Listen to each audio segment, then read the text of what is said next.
This week on Two-Faced Wrestling Talk. AEW has its first champion, and it's Chris Jericho. That's one of the headlines out of an All Out show that we will be discussing, along with the great ladder match between the Lucha Brothers and the Young Bucks, and the Kenny Omega slump angle. There was another amazing show across the pond as New Japan held its Royal Quest show at a raucous Copper Box, and it was filled with great matches. Kenta and Ishii, God and Aussie Open, and of course Okada and Suzuki. We will break it down. In WWE, Bayley turns heel, and the King of the Ring semis are set with a twist on the Raw side. Plus, we will weigh All In against All Out with your feedback on which show was best. Two-Faced Wrestling Talk starts right now. WrestlingInc.com brings you Two-Faced Wrestling Talk, the podcast that goes beyond WWE and goes in depth on NJPW, AEW, ROH, PWG, and more. Also featuring fun pop culture and wrestling crossovers, listener Q&As, and extended discussions about wrestling topics past, present, and future. Now, here's your host, Kelsi. Hi, and welcome to Two-Faced Wrestling Talk. I'm joined, as usual, by my co-host, Paul. And we're doing our best not to melt away in New Orleans. It is ungodly hot in New Orleans right now.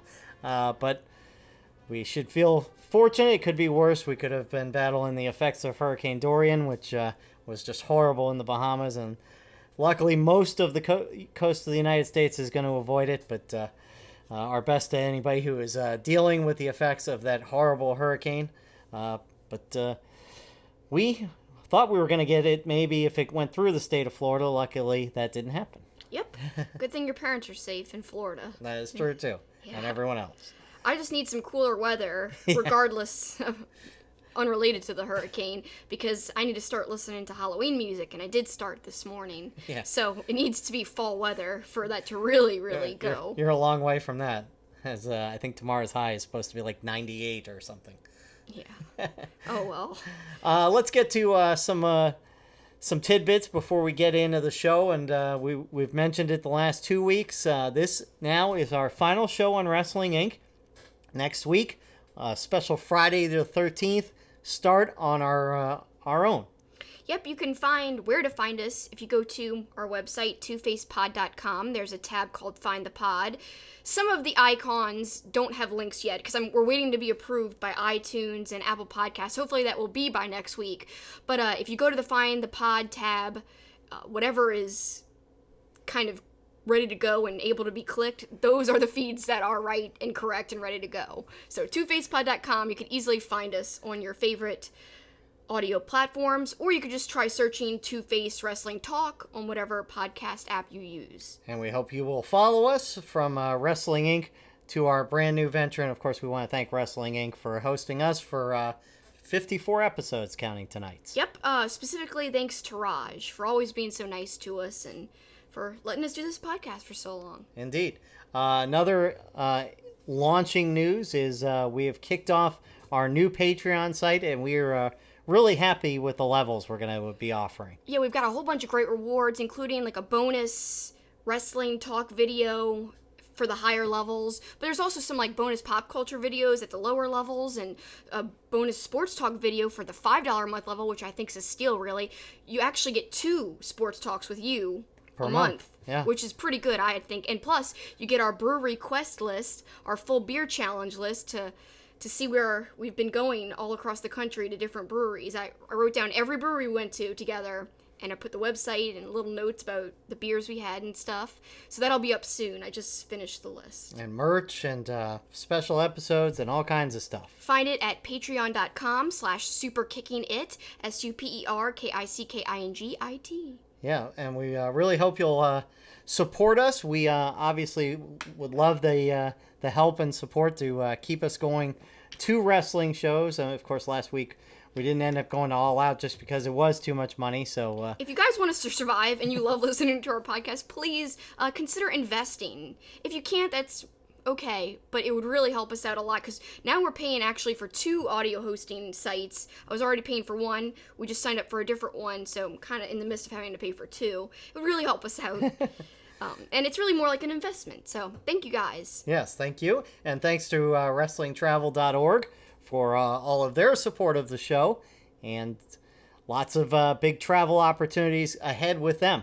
Yeah, just go to wrestlingtravel.org. You could also find them on social media at Wrestling Travel.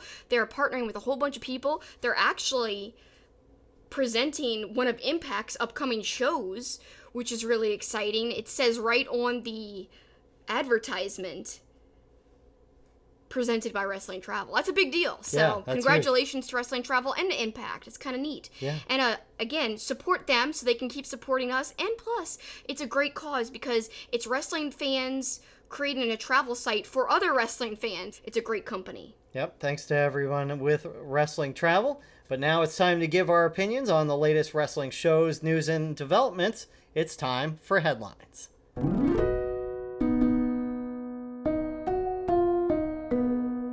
And we're going to start with the aforementioned All Out show that we did not travel to, but of course we watched live, much like all of you.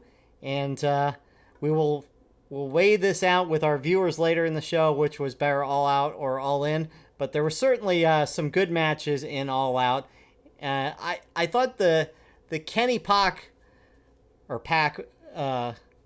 match was probably the one that really started me most interested in the show, and I thought it was a really good match. I thought it was a very good match, and I did think, though, that it was super early in the evening. That was very strange how low on the card it was, and I wonder, had Moxley been there, would it have been so low?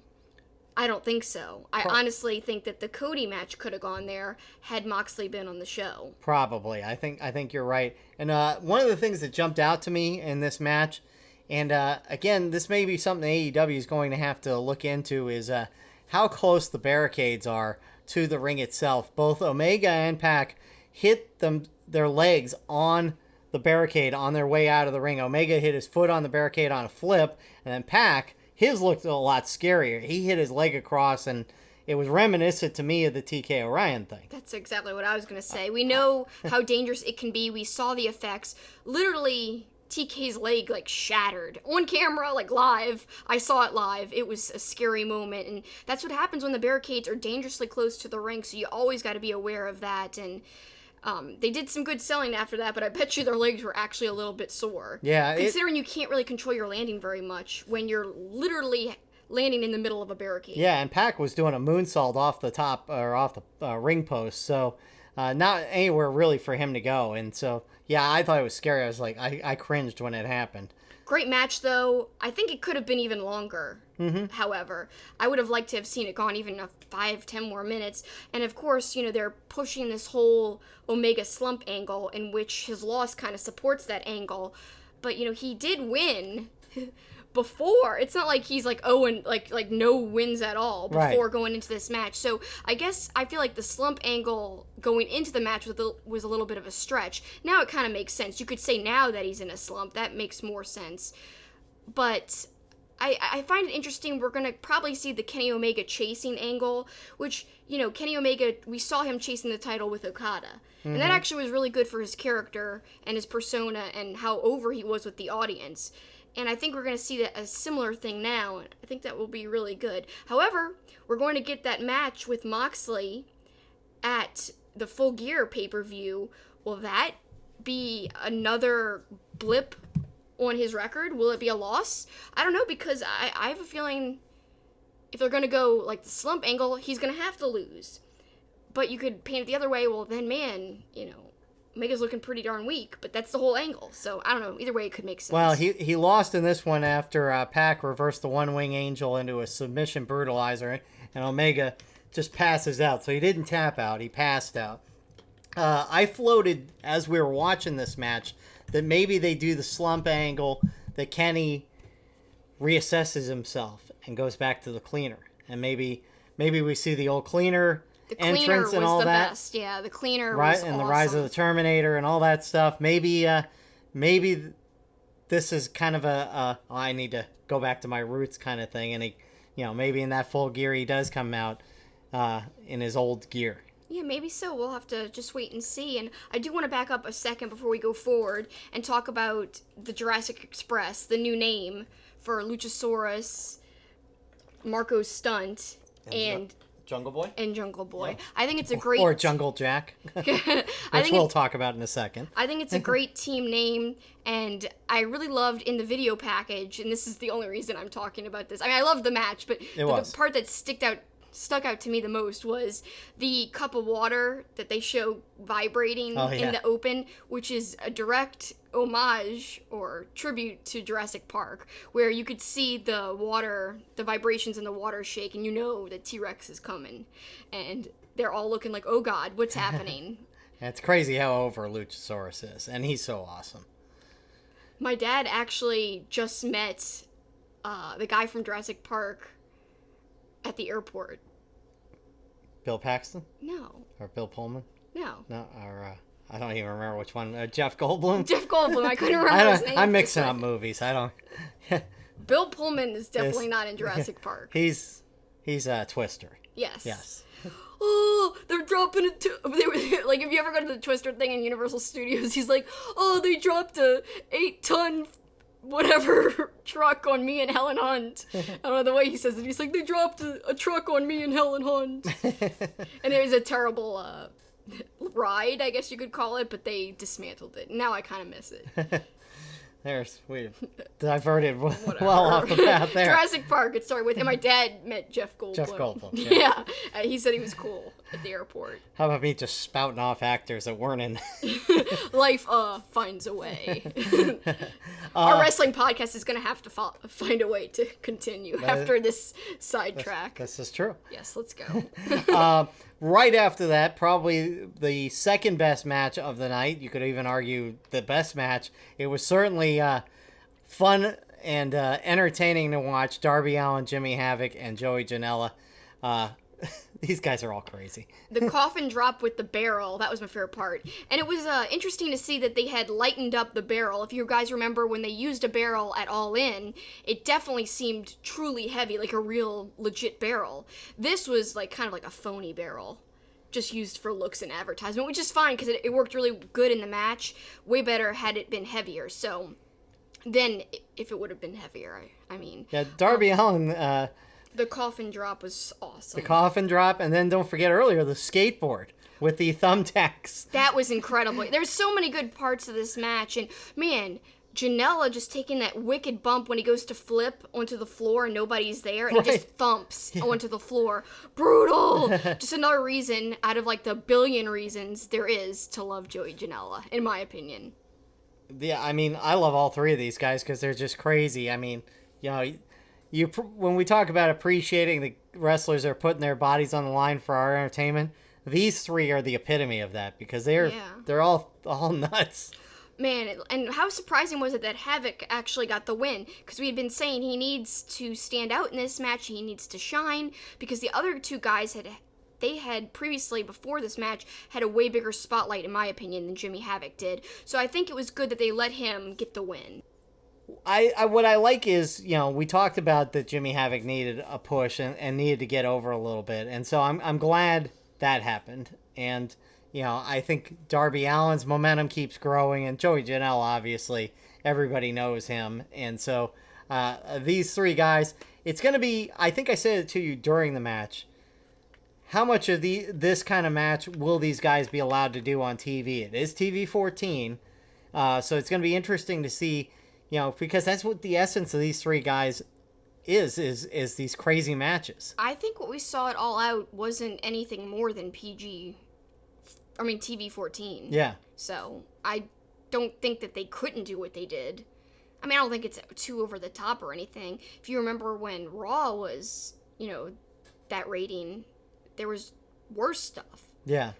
Especially sexuality-wise, but there was a lot more blood, too. Yeah. So, I mean, I think what they did at All Out was perfectly fine for TNT's restrictions. So yeah, we'll see. And we'll see, you know, what direction all three of these guys go, you know, as far as competition once the TV program gets going.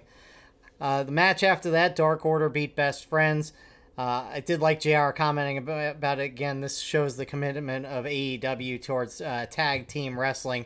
But in the end, probably the moment of that match is Orange Cassidy appearing and the big group hug.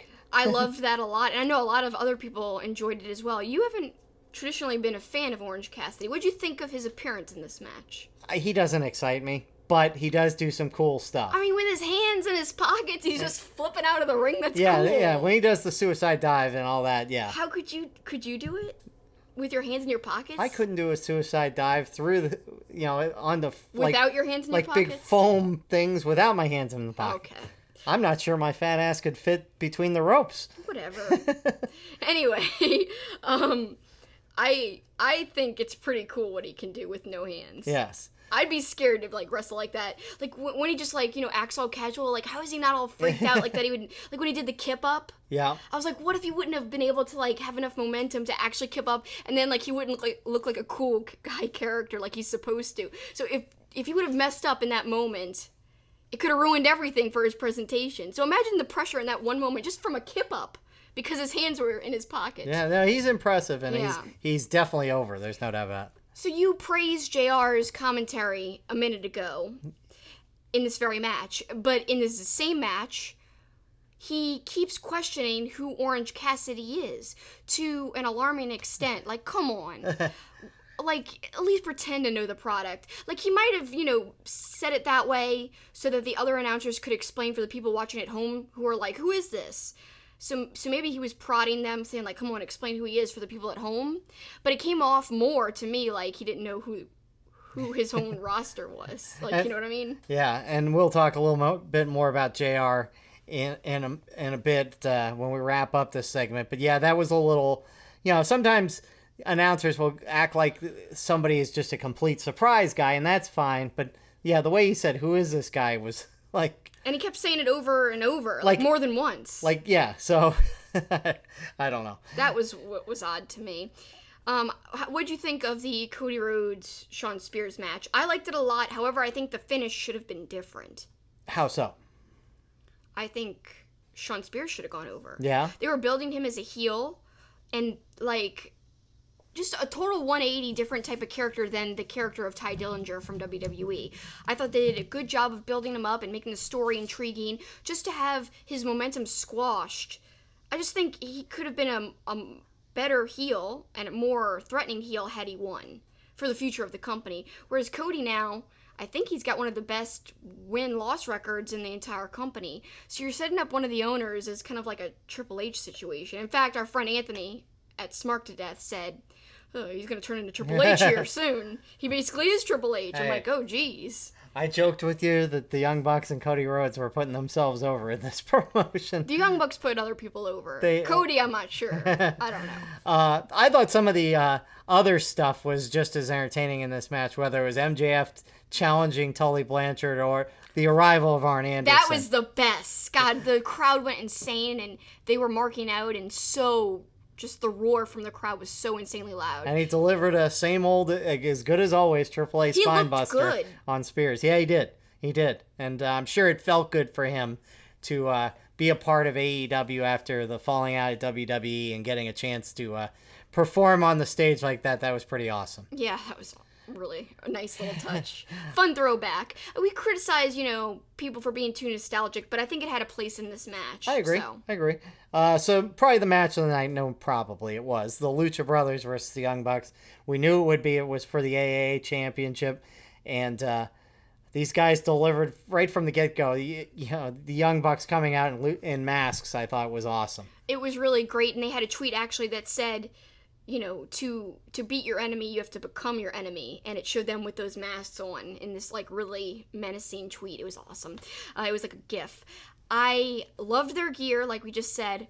But more importantly, the sequences in the match were just insane. There were some parts where I was legitimately scared. Especially when Nick goes to flip out of the ring onto tables, and he catches his legs on the rope. Oh, God. And his head really hits the table. It was not supposed to go like that.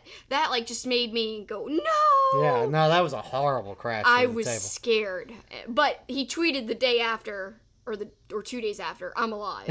Literally, the tweet said, I'm alive. Well, thank goodness. I like there were a couple sequences in the match where either Pentagon and Matt were, on opposite sides of the ring, about to hit each other's opponent. Yeah. And they kind of did stereo stuff, which is obviously synchronized, and but that's fine, or choreographed. But and then vice versa, like Nick and Phoenix would do a move at the same time. So it made for a good visual when they did it. I like when Pentagon and Matt both did stereo suicide dives through the table. That was awesome. So that doesn't bother you then? Because sometimes you hate the overly scripted parts of matches where it looks like it's choreographed. And like you just said, one could argue that obviously it's choreographed if they're doing it stereo in sync. Yeah, but I think in this case where there's actually things, where my problem lies, where they're like, where nobody's doing anything. It's like you don't like the comedy. It's like stuff. They're dancing in the ring. Yeah. No, I'm not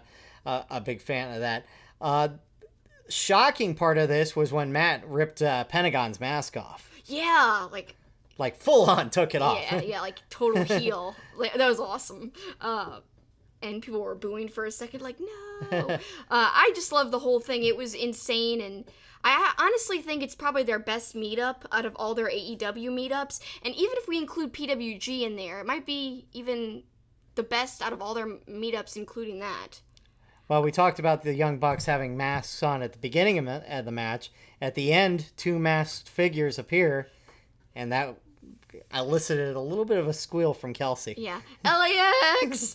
I got to see LAX versus Young Bucks on the Chris Jericho cruise. Super lucky to have seen that. Really hard to find. They never really released it on Ring of Honor's, streaming platform. I guess because it was obviously cross-promotional at the time, with the Young Bucks still in ROH at that point, and with LAX in Impact at that point. So I got to see the 2 teams meet up. Let me just say, you guys, you're in for a treat because the match was flippin' awesome.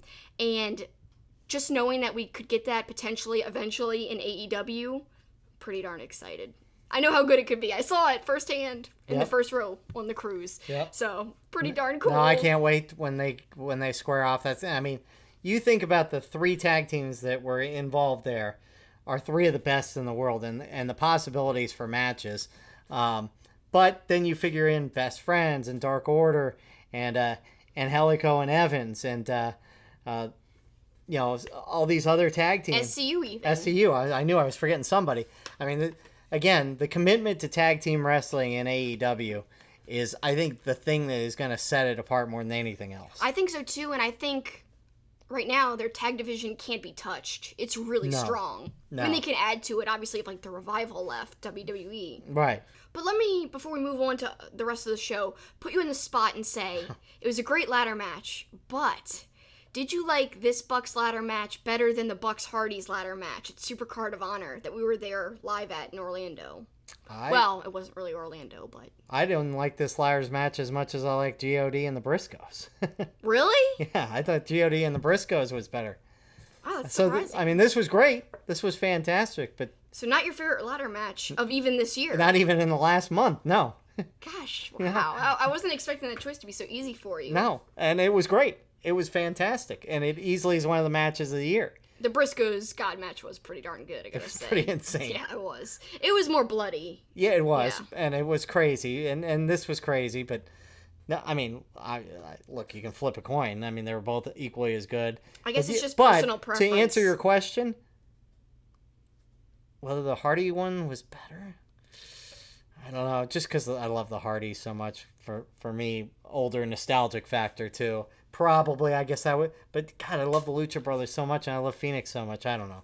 I would have to say I like the Hardys match better because of the awesome speech afterwards, where Matt Hardy was talking about the importance of tag team wrestling and how it's in safe hands with the Young Bucks and how they're literally the best tag team they had ever faced. Because there's so many similarities between the Bucks and the Hardys. I thought that was really prominently displayed in that match. Just the similarities, and that's when we saw Nick, and he did a similar move in this AEW All Out match. He goes from the ladder to springboarding off the top rope to flipping through a table. Yep. And I think he did something similar in this AEW match, but I don't think he went through a table. No, the one at that was at Supercard in Lakeland, and that was unbelievable. That was awesome. The whole place went crazy. Yes, freaking awesome.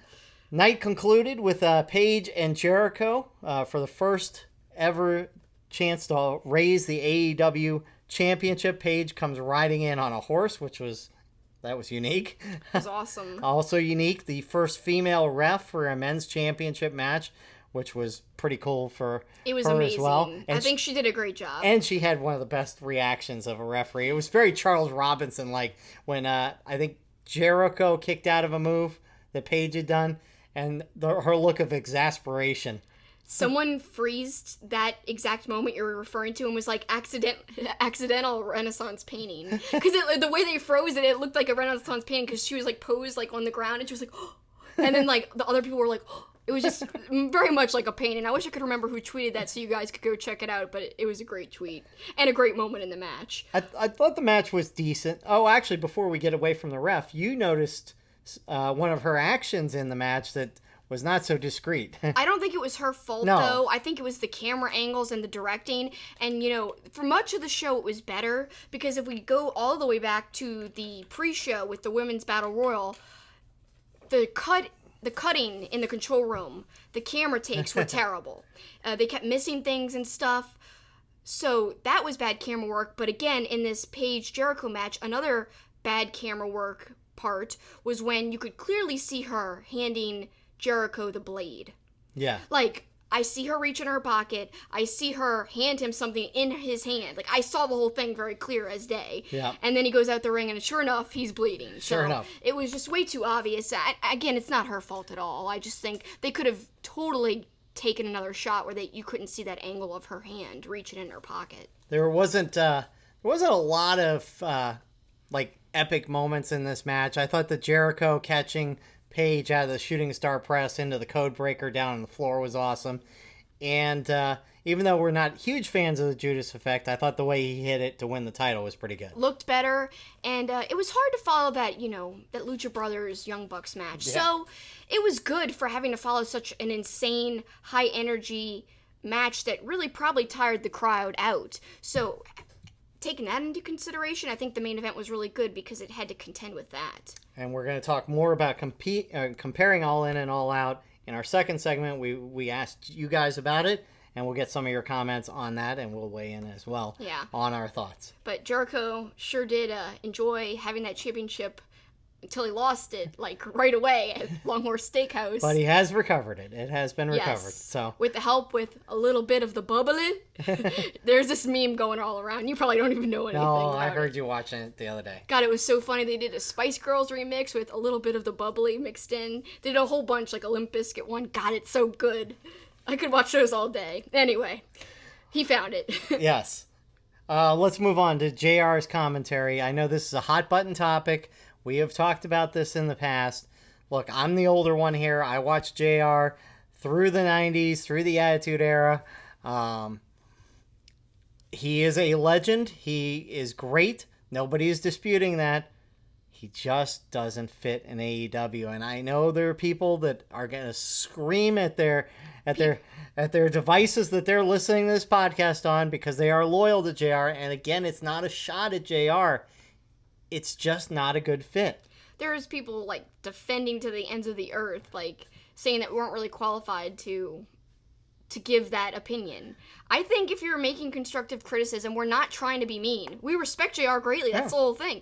I just feel like I hate the referencing of the info sheet. I hate that he says people's names wrong.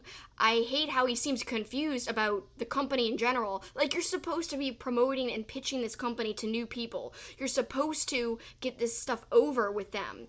Now, I will say, the one good thing about JR being on commentary is he is that voice for old school fans who might be tuning into AEW. Right. He's that familiar voice who might bring in some people who know his name. But I just don't know if that's worth it. I mean, I'm an old school fan. I'm an old school fan, and I don't need him on there. I want whether it's wrestling or football, I don't want people that are distracting me from the product. I want it to just perfectly weave into the broadcast, And it goes for sideline reporters in football games and, whatever. You should notice if they're good. You should almost just feel like they're part of it. And you shouldn't be like, oh my God, did that person just say that? Did that person just say that person's name wrong? I thought I was going crazy when I heard Jungle Jack like 3 times. I'm like, does he keep calling Jungle Jack? And you hadn't even heard it. Mm-hmm. So, I don't know. I mean, I like JR. I love JR. I love JR and the King together, fantastic. But I just think, especially because Excalibur is a play-by-play guy. It is. It's like they're stepping over each other, and it's awkward to hear, too. Because you could almost, especially when they had their own camera parts, you could see almost like JR, like, rubbing his sheet of paper, like, wrap it up, Excalibur. I'm sure it wasn't really like that, but it really came off like that to me, because I know they're both play-by-play guys. They're both the straight guys. Right. So it's very hard and awkward. Like, if you don't have, like, a heel or color guy, he doesn't have to be a heel, but just somebody else, then it's kind of very weird. You know, I'm more of a fan of a two-man booth anyway, and this was a three-man booth, which is something I don't like about WWE as well, but if you're going to have a three-man, at least I would say two personalities and one play-by-play. Anything. No, I agree with that completely. I think that's the way it should be. Having two play-by-play guys. The only time it really worked was when Excalibur and Ian were in All In. They flowed back and forth between each other so well. Right. I thought they were really good. And look, Excalibur is one of the best play-by-play guys in the business. So that's why I didn't think JR was necessary to bring in. I think Excalibur and Golden Boy are fine together. You don't really need a third, but if it was going to be a third, I think it needs to be a former wrestler of some sort. Yeah, I have to agree with you there. All right, well, more on All In and All Out versus All In later in the show, but let's move on to a great show at the Copper Box in England. It was NJPW's Royal Quest show, and we love this show. It's close to as good as All Out. That's how much I like this show. I really liked the main event quite a bit. I mean, I might have liked the main event just as much as anything we watched on All Out. Suzuki and Okada, of course. That was a great match. I mean, and they've had, God, so many matches. We talked about some of them last week on our podcast. And, like, this one really stood up to that. Like, just when you think, like, oh, how much more can they do together? It was, like, new and refreshing, and I think the crowd actually really added to it because, you know, traditionally, the British crowd, the European crowd, is really, really into it. They chant, they are really loud, they're creative with their chants, too. God, and they really, like, a lot of them liked Suzuki. In fact, there was parts where they were clearly rooting for Suzuki over Okada. They booed Okada a few times. It was awesome. No, just a crowd like that, it just adds so much to it. No, it was awesome. They were raucous. They said the crowd was about 7,500. And it was loud throughout, and really just added a lot to the show, and was very entertaining. One negative though was the audio issues. Where first at the beginning of the show they had no audio for either guy. Kevin Kelly was overmodulated. Yeah, and then he was too low. At one point, Gino Gambino had to give Kevin Kelly his headset so that was the one downside of the broadcast. But the match quality was great. Yeah, I mean, right at the beginning, Juice and Ibushi tagging together was good because they were going against Hikuleo, who they made a comment about his chops. And it reminded me of when we were at the show in Grand Rapids when he hit a chop on TK Orion that sounded like a thunderbolt. And he did the same thing in this show. But Juice was, like, insane. What was he doing? So extra weird. He's usually weird, but this was extra weird. Yeah, he was... A+ weirdness. Yeah, he was crazy. Yeah. At one point, he's, like rubbing his nipples for the crowd. It was all very weird. It's very strange, but funny. The match between Ospreay and Eagles against Phantasmo and Ishimori was a early card match, but I think it's setting up for something much longer down the road because they were all great together. Well, and it's a continuation of when Eagles was in Bullet Club, right? And then he went to Chaos with Ospreay. I really like this story continuing on, and I'd be okay if it continued on for a long time, like you just referenced. That would be really entertaining. And all those guys have great chemistry, and they're all great in ring. So how can you go wrong? And really? Phantasmo's perfect heel wise. I mean, he employed all the Bullet Club techniques. At one point, he's like standing on Eagles' nether region on the top rope. And what a cool finish by Ospreay and Eagles doing the dual one-man Spanish fly off the top. Yeah, on Ishimori. Yeah. Oh my God, that was insane. That was so flippin' cool. Awesome. And that was, like I said, early in the match, and then you had Naito and Sonata tagging together. But the tag team match that may jump out the most was God versus Aussie Open. And I've seen a little of Aussie Open when we've watched Revolve. But these guys are really, really good. And they had a 2-minute sequence where there was just all sorts of insanity by them. They were really good. The crowd was so into them, obviously. Mm-hmm. And it was awesome. It was awesome because half the crowd wanted Aussie Open and the other half wanted GOD, and there was just dueling chants the whole entire match. You gotta feel good as a performer in the ring when both teams are getting that big of chance. It just makes you feel good, and I think it probably gave them a lot of energy and pumped them up to deliver such a good match. More of the Bullet Club in the following matches. The newest member, Kenta, took on Ishii, and this was a fantastic match for the Never Open Weight title. And of course, there were Bullet Club shenanigans. Yeah. They had to get involved, and they hit the Magic Killer at one point on Ishii, but Ishii still kicks out of it. But the visual of the match for me was when Ishii and Kenta sat cross-legged in the center of the ring. Like the Shibata match. Yeah, and just beat the hell out of each other. Because there's this great match between Shibata and Ishii where they do the same thing, and they just go wild on each other. So that was very reminiscent of that, especially because Shibata is a part of this story, with Kenta and BC basically sitting on top of him and hurting him and stuff. And I just think every part of this was really well done. And what do you think, though, about Kenta winning Ishii's championship? Well, we love Ishii. I know, so I'm kind of bummed. We both bummed. had him in the top 7 of our favorite wrestlers, Yeah, I think. I'm kind of bummed that he I am too. lost. I'm kind of surprised they gave Kenta a belt so quickly, but at Me the same too. time, I guess it kind of makes sense. And, Bullet Club collecting some belts, And at least there was, like you said, some shenanigans, so it wasn't like it was completely clean. Right. So it protects Ishii a little bit in that sense, but still, come on, I wanted Ishii to stay dominant and stay strong, especially after that G1. Yeah. I would think that they would reward him with a little bit of a run, I don't know. We've been critical of Kenta's GTSs, but this one was pretty good as he won the title. The only thing that wasn't good was the the post-match. He kept slipping off of the ropes when he was trying to get on and hold his belt up. What was with that in the corner? He's trying to get up there and he's slipping and slipping. Then he has to go to the other side to get on the ropes. I guess they were just And Toma Tonga's wet. helping him up. Yeah, It was but funny. I thought maybe he was concussed or something because he was loopy trying to get up on the ropes. I don't know if it was that or if it was just because it was slick. Yeah, I'm really sure don't that's know. what it was. But it looked hilarious. Like he just won the belt and he can't even get up there to hold it up. Another title change, sort of a surprise, but not really. Tanahashi taking ZSJ's British Heavyweight Championship. I'm bummed out about it. I wanted ZSJ to keep holding it, even though he had it for a ridiculous long They time. said 900 combined dates from his various title runs. Yeah, I mean, Pretty amazing. a really long time. I mean, not in a row, but still Yeah. impressive nonetheless. Tanahashi, I guess, eventually had to win in their matchup against each other, especially because he had just lost when they were fighting for this same title back at G1 Supercard. So this is Tanahashi's redemption, but I would have liked to have seen ZSJ be victorious again. Yeah, but I'm a heel. I like ZSJ. But even more so, we both wanted to see Suzuki maybe pry the title from Okada.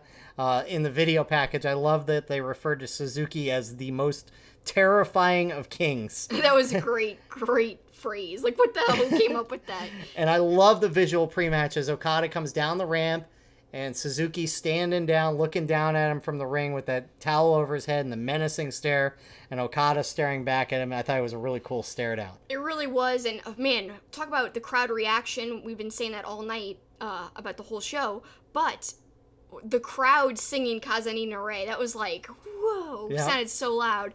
Other cool parts in the match, Suzuki threatening to hit Red Shoes with a chair, and Red Shoes like really fearing for his life, like cowering, like no, don't hit me. Like he tried to bow up to Suzuki, and then he was wielding the chair. He's like, all right, maybe not. Yeah, he went into a ball after that. But Suzuki also flexing his leg as he was about to charge and kick Okada. Yeah, you remember that at the top of the ramp? Top of the ramp, and then running down the ramp to hit the kick.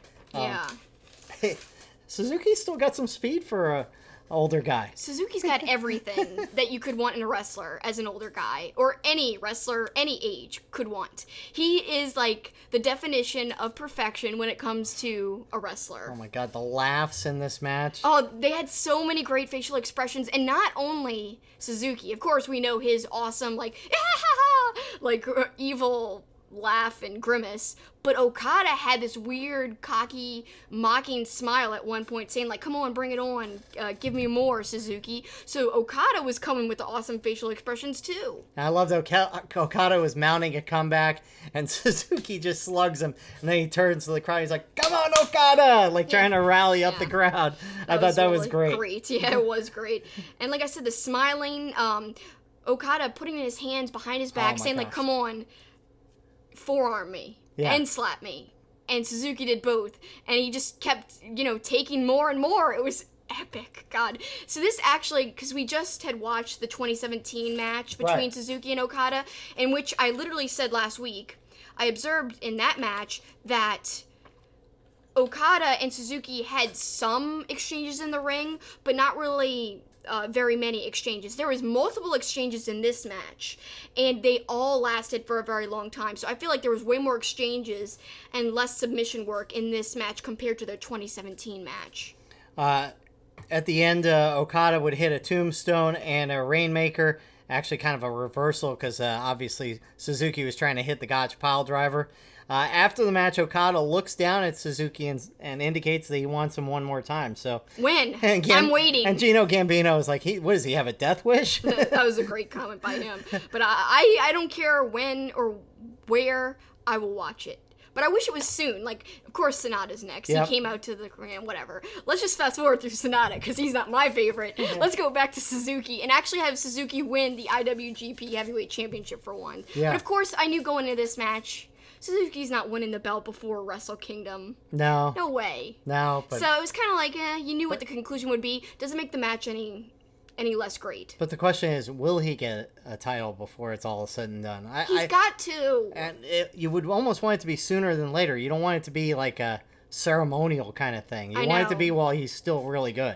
I know, and like this year, he's just done so much good stuff. Actually, since he's come back to New Japan after he was gone, starting in 2017, since then, he's been on fire, really. Anything they've asked him to do, he's delivered 110%. So give him the belt, New Japan. Give him the belt. I don't care how long it is, even if it's a little bit. Yeah. He deserves it. Just a few months. His work rate is really high. It's not like you said, it's not a ceremonial thing. He is good. Yeah. He could carry the belt. He could have epic matches. So I want to see that one day. I do too. I really, maybe he doesn't beat Okada per se. Maybe it's over Sonata or something, but... Or Ibushi. Yeah. That would be like the most satisfying win ever. I'd be on the same, as much as I love Ibushi, I'd be on the same side with you. I would hope so. That was your number 2 with Suzuki. Yeah. And Ibushi was higher, or lower, I should say. Yes. Quickly, let's switch to WWE, the King of the Ring, now down to the semifinals. Ricochet and Samoa Joe, and in a unique kind of draw where both guys' shoulders are down, so now both will face Baron Corbin. It was so over the top, the whole ref angle. He's like, he even messed up his lines on the headset. He's like, I gotta get back with you.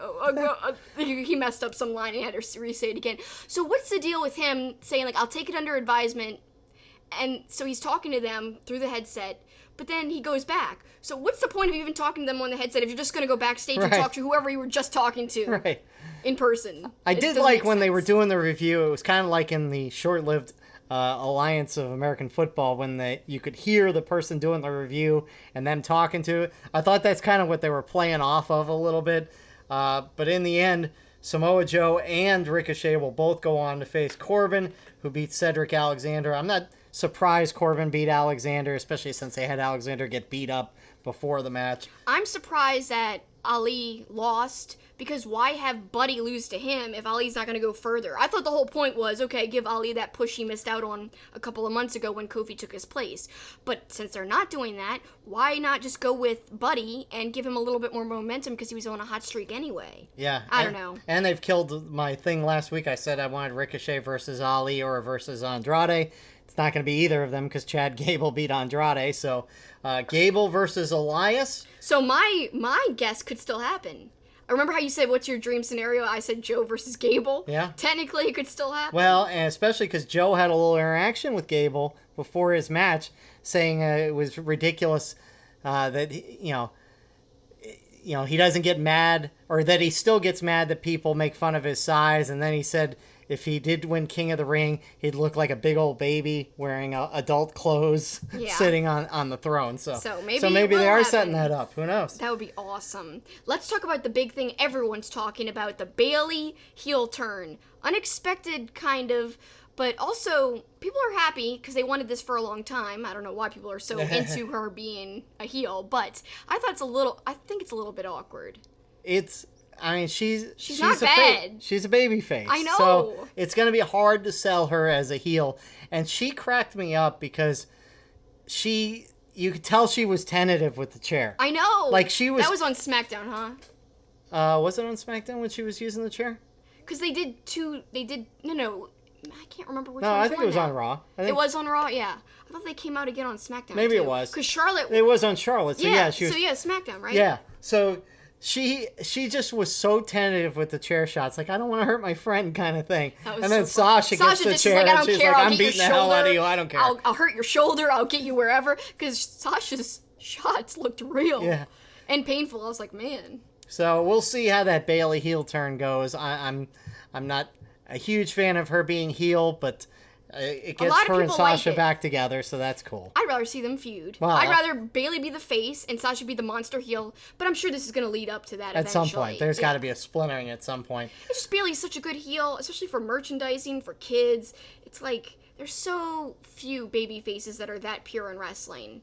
She's one of them. And then you take that away, it's like, man, no one else is a baby face as seamlessly as her, in my opinion. Yeah. Except maybe Sami Zayn, but he works even better as a heel than she does. Well, yeah, much more so. I like him as a face better as well, than a heel, but he's still better at being a heel than her. I was a little surprised at the end of SmackDown that when Daniel Bryan was down there at ringside, when Rowan and Roman were confronting each other, I thought for sure, okay, here's where he turns, and okay, I was part of it. But Rowan ends up putting Bryan through a table, so we'll see what ends up happening there. Also, Vince eating some money. I think that was the best part of Firefly Funhouse. That was so great. It was. He was like...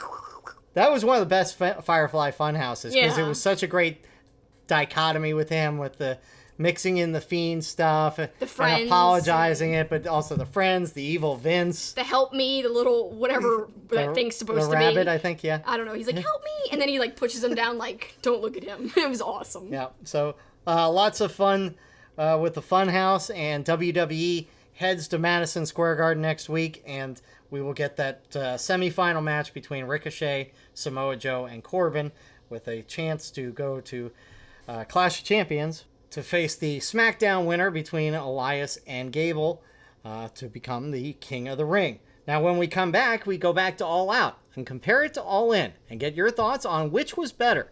Plus, we look ahead to our Friday the 13th show with some special polls. That's when we come back. Two-Face Wrestling Talk is proud to be sponsored by Wrestling Travel. Check them out on Twitter at Wrestling Travel. Also go to their website, wrestlingtravel.org, to find out about all the exciting travel packages, including a travel package to All Out, which includes 4 nights hotel stay, StarCast Platinum Bracelet, and a lower bowl ticket across from the hard cam. They also have a very fun Wrestle Kingdom travel package, which includes round-trip airfare, 5-night hotel near the Tokyo Dome, lower bowl tickets to both days of Wrestle Kingdom, and guided tours by Being the Elite's fat-ass Masa. Come on, who wouldn't want to hang out with Masa? I think that's the coolest thing they offer. You get to have some time with him, meet him, interact with him. He'll literally be hanging with you. And you'd get to be a part of the first 2-day Wrestle Kingdom, which is going to be really special in my opinion. They also have travel packages to WWE events, including WrestleMania 36, which you can sign up for information at wrestlingtravel.org. And they've got packages to the Royal Rumble as well, plus other events too. Check out their website. There are USA travel packages, but also UK travel packages. So whether you live in the UK or where we live in the United States, you can find something for you. Also, don't forget they've got a friendly staff that can help you out. DM them on Twitter or contact them through their website. Thanks, Wrestling Travel. Our Two-Faced Wrestling Talk logo was inspired by Two-Face, the Batman animated series character, and his coin. The logo was designed by the talented and creative artist Eric Hudson. Eric creates wrestling-themed pieces as well as other pop culture art. He is also currently working on a Roddy Piper comic book. You can follow him on Facebook, Twitter, and Instagram at Dreaded Dinosaur. You can also support his work by becoming a patron at patreon.com/dreadeddinosaur. Please check out his work. And now back to Two-Face Wrestling Talk. And we want to remind you guys that this is our last episode on Wrestling Inc., as we said at the beginning of the show. So if you guys want to continue to still listen to us or watch us if you check us out on YouTube every week, please continue. But if you do want to, you can find us at Super Kicking It with Kelsi on YouTube. That's my YouTube channel. All of our video versions of our podcast will be there. KELSI is how you spell my name. And again, go to twofacepod.com to find where to listen to the pod. Under the tab, find the pod. Also support our newly started Patreon levels. We got some good stuff for you, so please support us there as well. Patreon.com/superkickingit. SUPERKICKINGIT. All right. And we love interaction with you guys, and we put out a poll this week.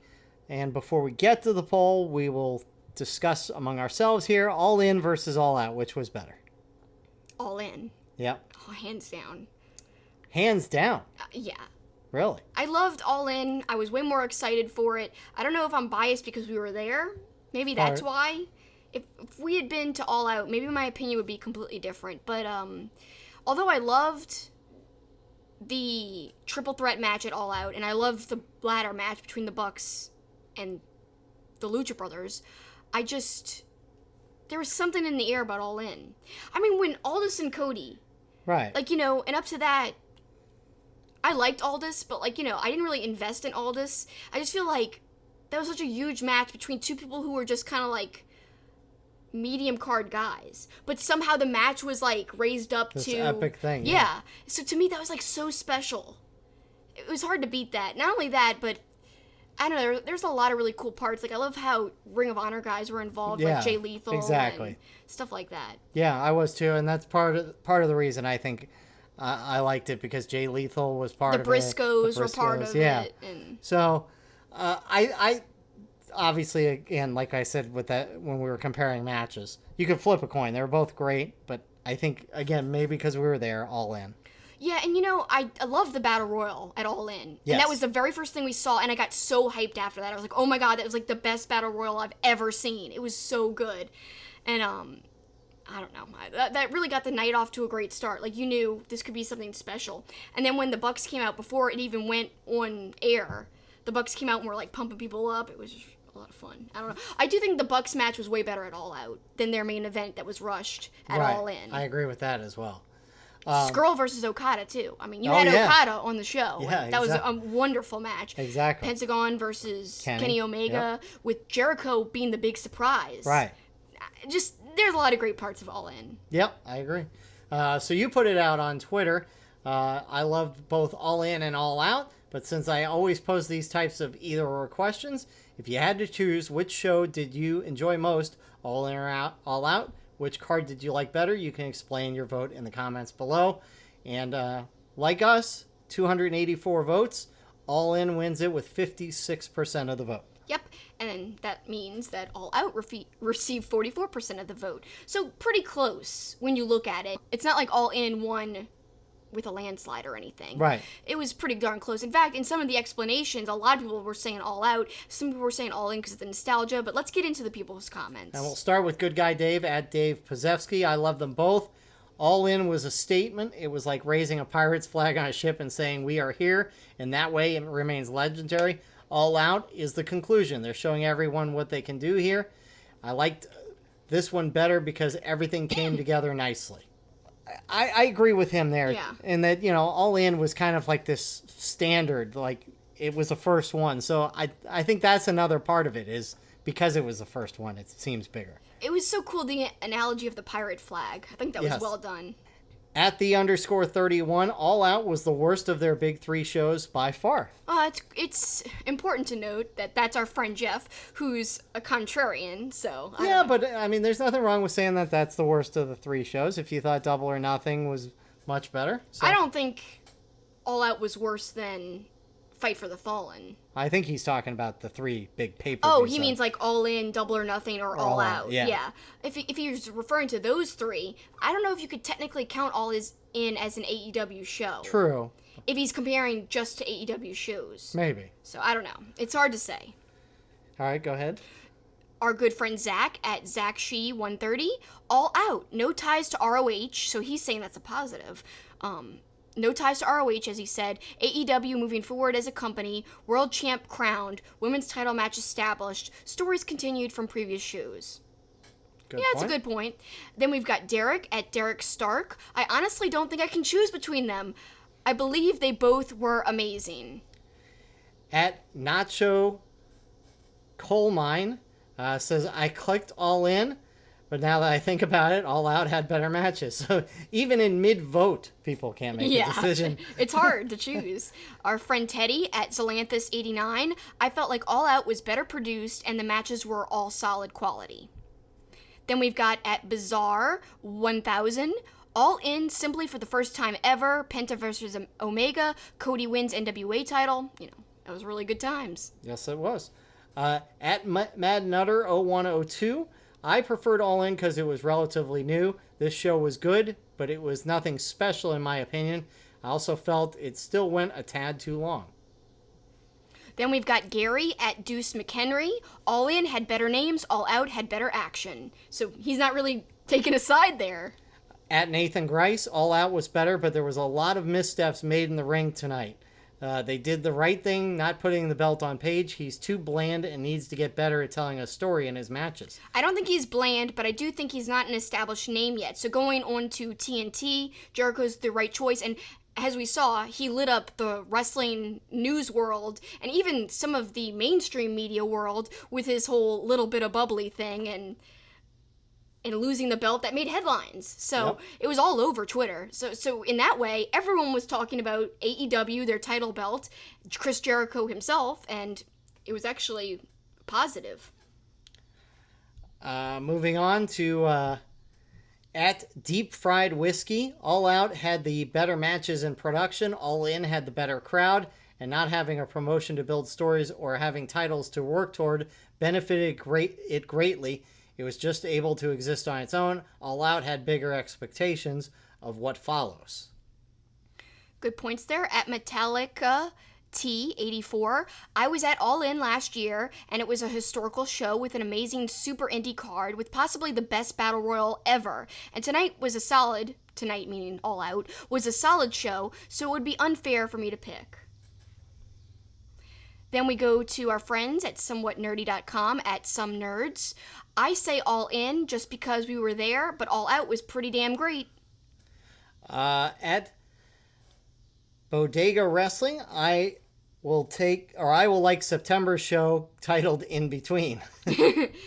All Out. Yeah. All In between.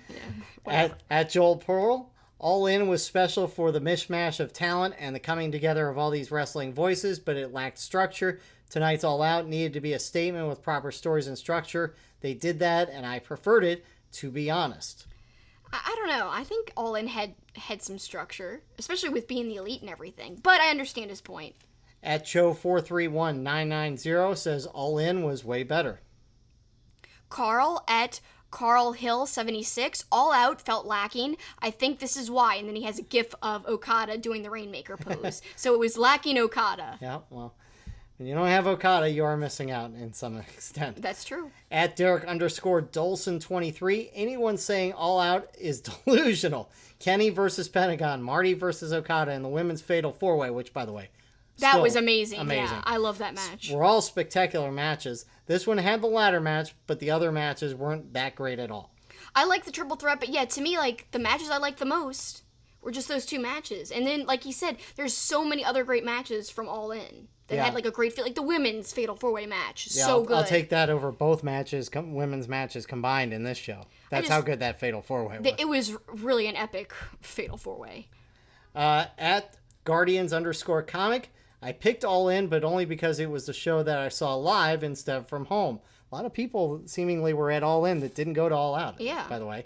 I wish I had seen All Out live.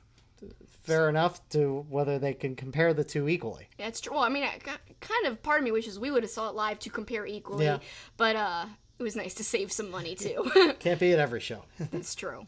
At Dark Johnston, I voted All In, but probably only because I was there in person. The atmosphere was unreal, and I'm sure that was true for All Out as well. But again, like, there was something about, like, the possibilities and the potential in the air at All In. You didn't know what was to come, so there was all this mystery and energy in the room. Just knowing what's going to happen because of this. I think that had a lot to do with it as well. So it is kind of, in a way, an unfair question by me, but it was fun to see what people said. And again, it's not like All In, as I said earlier, won by a landslide or anything. It was pretty equal in the voting. All right, and final comment by our great friend who did our logo at Dreaded Dinosaur. Eric says, All In wins because it was like the first WrestleMania. The excitement, the unknown, companies working together to make something special. I don't think it can ever be topped. All Out was the AEW launch. It was great, and I'm looking forward to AEW on TNT. But All In was groundbreaking, like the moon landing, but for wrestling. And I told him it was a great analogy. So he's saying it's like the moon landing, All In. I thought when you scroll down to this, when you said like the moon landing, but I thought he was going to be one of these conspiracy theorists and go like the moon landing, but real. Oh, that's funny. That would have been, no, Eric, that would have actually been a funny line. That would have been a funny line, but no, Eric's a great guy, and what great points by him. Yep, and we remember seeing him at StarCast last year. Saw him at StarCast in Las Vegas. Good seeing Eric anytime. I love him so much. So he's awesome, but we missed out seeing him. I think he was at All Out. I'm sure he was. Yeah, so that's pretty cool.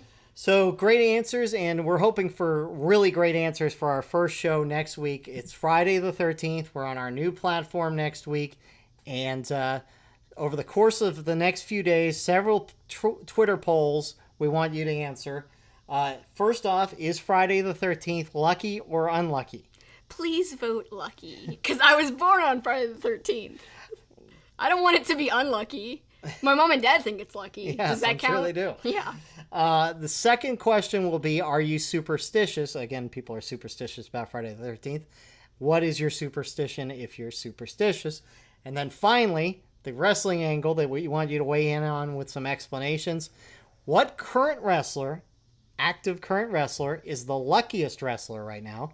And what wrestler is the unluckiest? Now, we do want to clarify that lucky and unlucky can mean whatever you want it to mean. For instance, okay, a wrestler could be considered lucky if he's super over. Or, in kayfabe, if he's, had a championship for a very long time, then he's super lucky. Or if he gets a lot of championship opportunities, let's say. So you can make it mean whatever you want it to mean. Then unlucky, someone who struggles to get over, who's bland. That, of course, would be not really in kayfabe, it would be in real life. But if you go kayfabe direction, someone who constantly loses. Well, whoever you choose for lucky and unlucky, just give us an explanation why. And be creative. We will read some of the best answers on the air next week. For our first solo show. And we look forward to it on Friday the 13th. Yeah. But now it's time to close out the show with Kelsi's Tweet of the Week. Yep, every week it's really getting harder and harder for me to choose. There was like 10 that I chose from this week. But the one that you sent me won. So Paul actually messaged me a tweet from Trent Beretta at Trentilocks and says, make sure to pick a side, AEW or WWE, and be unreasonably mean on the internet to anyone who's not on your side. It will make you feel good. So, of course, monster sarcasm from one of my favorite people online. I laughed so hard when I read this because it's so true. People act like you can't like both. You have to pick, like being a Republican or a Democrat. You got to be straight down the line and don't deviate. Yeah. I just think he's so funny, and so is Chucky T. Like, if you look at either of their Twitter pages, like, you're going to find gold. All on the page, the whole profile will be amazing. Yeah. So check them both out on Twitter, and this week Trent wins. Yes. Yes. And next week, we will be on our own, and hopefully we will be winning by our move, and hopefully the Patreon support and our listener support that you guys have been great. If you're just a diehard Wrestling Inc. fan and you're not going to follow us, No. well, screw you. No. No. Please follow us, but thanks for checking us out. Please follow us. But yeah, thank you for checking us out. And we will see and talk to you next week as we get set for Clash of Champions and whatever else good stuff we have to talk about next week. Yep, we'll see you next time.